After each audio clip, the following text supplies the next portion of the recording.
So I'm here with Dr.Sree Meleth. Sorry. That's okay. So, you know what? When you do as much work as it takes to get a PhD or a doctorate, you deserve to be called I doctor. deserve, yeah, I I'll call you agree. Dr. Sree. So you're all in for a delight. She is a wonderful resource and an expert in meditation and teaches meditation and has done research on the benefits of meditation. And so meditation is and self-care to me, they're synonymous. They go hand in hand, absolutely. But I'd love for you to talk about and share some whatever tips are you're inspired to, but about how meditation is contributes to not only our own personal health, and you could say the health of our family, but I would say also the health of our society, because that's what I'm focusing on this month. So, how does meditation contribute to the health of our society as a whole? Thank you, first of all, Sherry, for having me on. Love the work that you're doing in the world, and thank you for that. Um,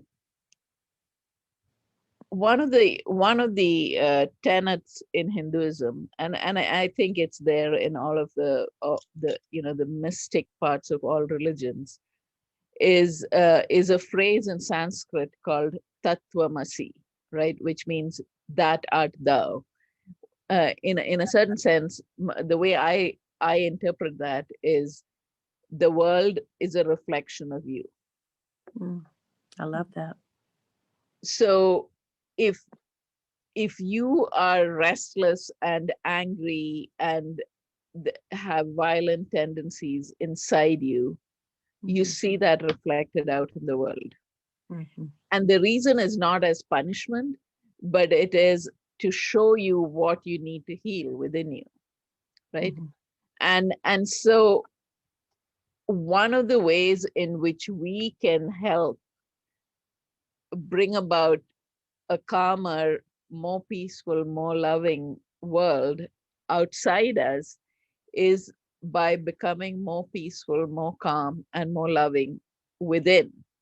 mm, And a way to do that is to learn to quiet ourselves inside and get into the space of knowing that all is well, that we are at peace, that we are held in a certain sense, that we are loved by, it depends on what right. words you like to use. I like to use God, and I say I'm held by God, and we have, I'm a Hindu, so we have plenty of gods to go around, and and so I see all of my deities surrounding me and filling me with light, Mhm, which then I can shine outside so other people can see the light and light themselves up as right. well. Mhm, So one of the ways in which we get to that space is by using meditation, right? mhm, So meditation can change society because with meditation we become calm, centered, mhm, and mhm, from that centering space we can also learn to love ourselves, to fully accept who we are every moment of the day without pushing or resisting, whether if we feel anger, saying, I shouldn't be feeling this, or because I say every time you say, I shouldn't, mhm. I shouldn't be angry or I shouldn't be sad, you are negating that moment in your life when you are angry or sad. Mhm. And that's not fair, right? Because life is so precious that every moment is precious. And so you really need, what you learn when you begin to accept yourself fully is you're living each moment to its fullest extent. And nobody said that you can only do that when you're in joy. You can Right. fully feel the sadness, you can fully feel the anger. Mhm. And when you begin to do that, your energy becomes much more integrated and you become much more centered, which then is reflected in the outside world. Mhm. And that's what you experience outside. Right. So that's my response to how meditation helps society. That was beautiful. And it's, I mean, it's so simple, Mhm. and how could it not be true? Because we only can be how we, I mean, we start at our center, and it's, we see the world through our own eyes. Yes, And so if we're being loving and patient and respectful to ourselves, then we have, then that's the lens of where we see others. yes. And yeah, yeah, you said it so you articulated it beautifully. Thank you. And I just want to say one more thing.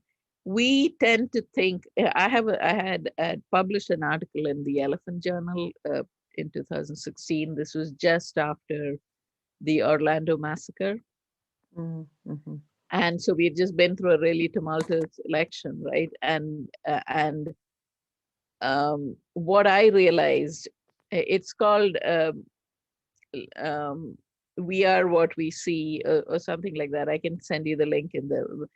Hmm. But what I realized was that uh, I was as violent in my thoughts. I'm not a person who will go and take a gun and shoot somebody, right? Right, So right. there is a part of us that likes to say, I'm not violent because I don't want to kill anyone. But I noticed that a friend of mine had posted a dear, dear, dear friend of mine had posted something political on Facebook, and I was livid because she was saying something that I didn't agree with, right? And Mm-hmm. I spent the whole, I would almost say a week. I didn't respond on Hmm. Facebook because Hmm. she's too dear to me for me to publicly say anything.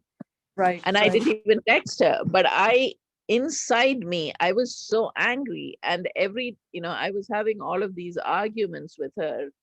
And my idea was not to make her see reason. My idea was to swat her down, right? To Hmm. to stop her opinion.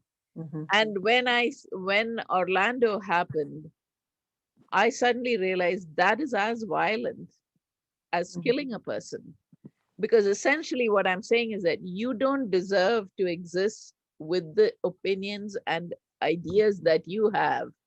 You have to espouse mine because Hmm. I am right, Yeah, right? And yeah, that is violent. And we do that all the time in our hmm, personal relationships, in our yeah, relationships with our children. yeah. So that's another way in which, if we want to see less violence in the world,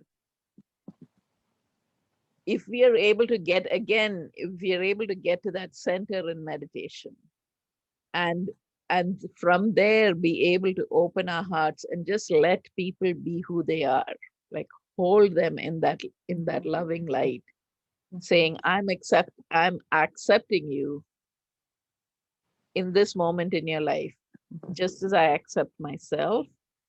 It would make such a huge difference in the world. I'm not saying that I do it right now regularly, but I'm beginning to learn how to do that. Sure.